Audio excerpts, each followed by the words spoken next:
Any comment on the contamination? The contamination incident was an isolated event. Patient care has never been better. Okay, so, good morning.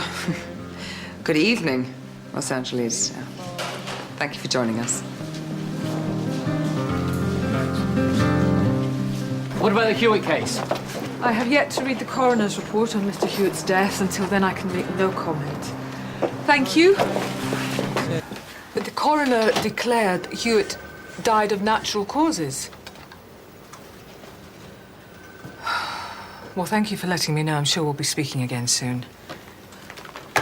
Don't have any idea where the GS team are, do you? Michael? No? He's gone AWOL. Director of surgery can't be found. No, Jane, this has taken me weeks to prepare. Your international reputation is the least of my concerns. I had hoped the coroner's report would draw a line under this, but Kathy Hewitt won't let go. Well, can you blame her? She won't rest till she's got Rick's head on a plate. Then he should be here. He's with the Trust's lawyers, as I should be right now. You probably haven't even noticed the press camped outside. The board are nervous. They've called a crisis meeting. I need all heads of department to show a united front. Okay, of course. And on top of all of this, my mother's ill. As of tonight, I'm on leave. I can't be everywhere. Jane? This is all such a mess. But why don't you let me chair the meeting? Well, what about your American We audience? settled that. And we'll free you up to do whatever you need to do. This is a delicate situation. I need to reinforce our support of zero tolerance in order that the board continue to back Rick. I can do that. What? Well, you are not exactly known for your support of zero tolerance. Oh, precisely. The board would expect it from you, not from me. Come on, I can take the meeting. You can go see your lawyers and arrange your leave. Okay. Thanks, Connie. Okay.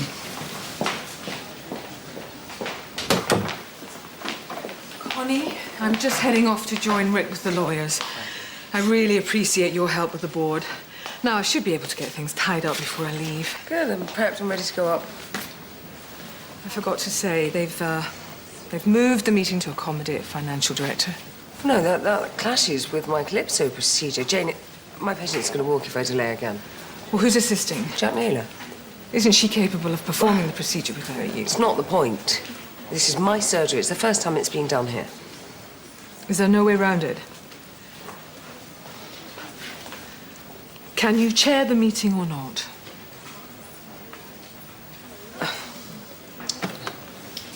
Thank you. So we have established there has been a slight increase in the number of patients returning as emergencies. Now that is established, can we move on? Well, I think seeing as we're here, we should just put our heads together and see if we can come up with an adjustment to the policy. I mean, as clinicians, I think we need the freedom and the flexibility to choose which patients would benefit most from zero tolerance. As it is, the catch-all policy includes patients who cannot or will not adhere to the lifestyle advice. Should we take a vote on that, or have we reached a consensus? Given the Hewitt case and the press focus on zero tolerance, a change of policy would be viewed as a vote of no confidence in our policies. No, come on, it's hardly that. I mean, it's just a slight adjustment. I think we should be able to make our own decisions when treating our patients, don't you, Mr. Spence? I'm inclined to agree with Mrs. Grayson. Changing policy now would be seen as evidence that we were wrong about zero tolerance. And if this case goes to court, that weakens our defense, and it could prove very expensive. Yes. Thank you, Mr. Spence. I think we should put the matter on hold until the Hewitt investigation has concluded. I think we should take a break.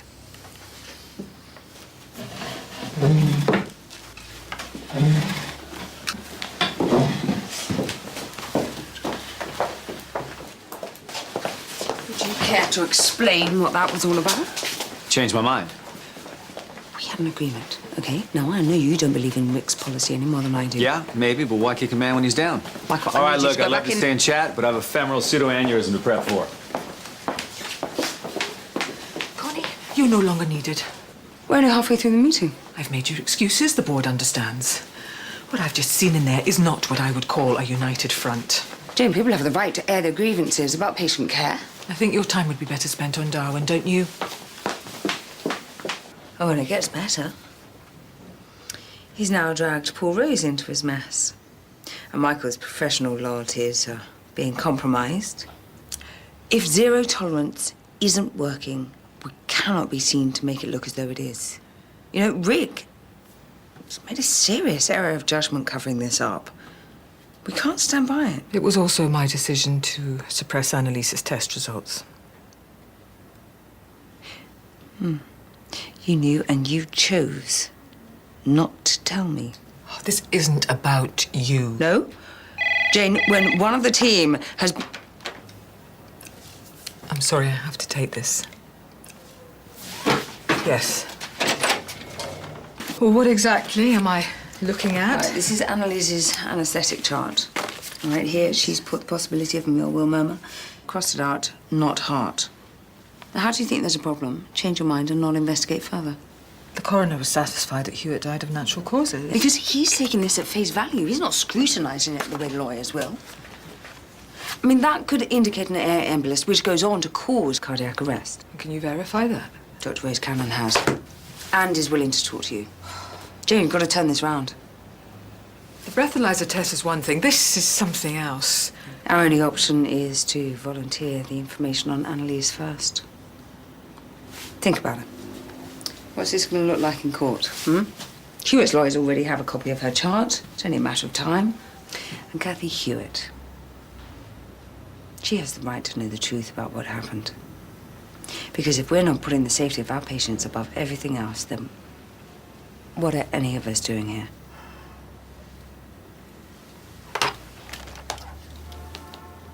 The trust lawyers agree with you. They have advised us to disclose all documents to the police. In all probability, the CPS will be involved and they'll be looking to charge her with manslaughter.